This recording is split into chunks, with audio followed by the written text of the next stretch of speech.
want me to break up my dance moves? No?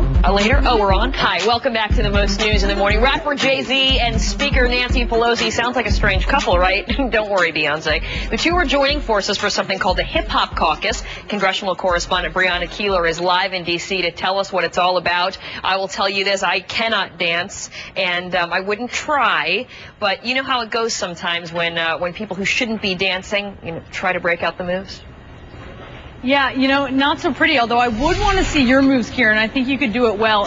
But what I hear you saying is you don't think that any Young Jeezy songs are on Nancy Pelosi's iPod. Is that what you think? I bet you there's a couple. I suspect there is not, actually, Kieran, but no matter, says the Air Force chaplain who is in charge of the Hip Hop Caucus. He says what it's about is uniting these high-profile hip-hop artists as well as their message and their fans with activists and politicians.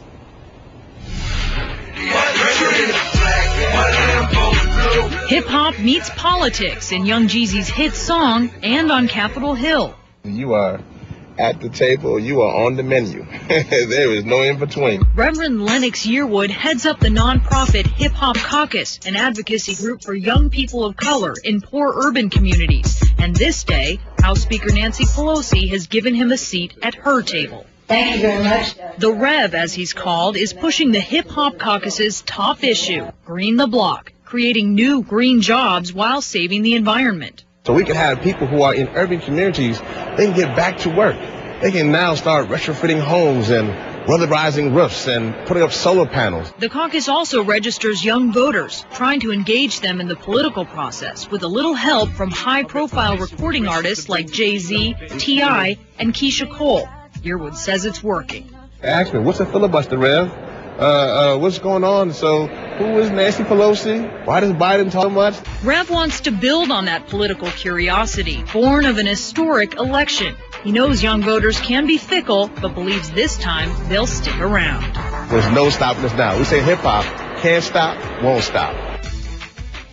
And Rev Yearwood will tell you that's really the challenge, because getting the youth vote out can be hard enough, but getting people to continue to be interested, these young and urban voters to be continually interested following an election, that can be impossible, Kieran. No, it's really interesting. We had Bow Wow on our set a few times talking about getting people out there, getting the vote out there.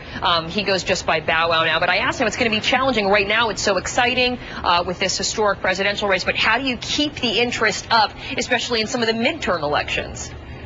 Yeah, exactly. Although Rev Yearwood says it does help having President Obama in power. He says just from his point of view that's keeping a lot of their followers, the people who have joined the Hip Hop Caucus. He said it's very different this election than it was, say, after 2004, where they saw some of that interest slip away. Oh, pretty neat. All right, Brianna Keeler, great to talk to you this morning. Thanks.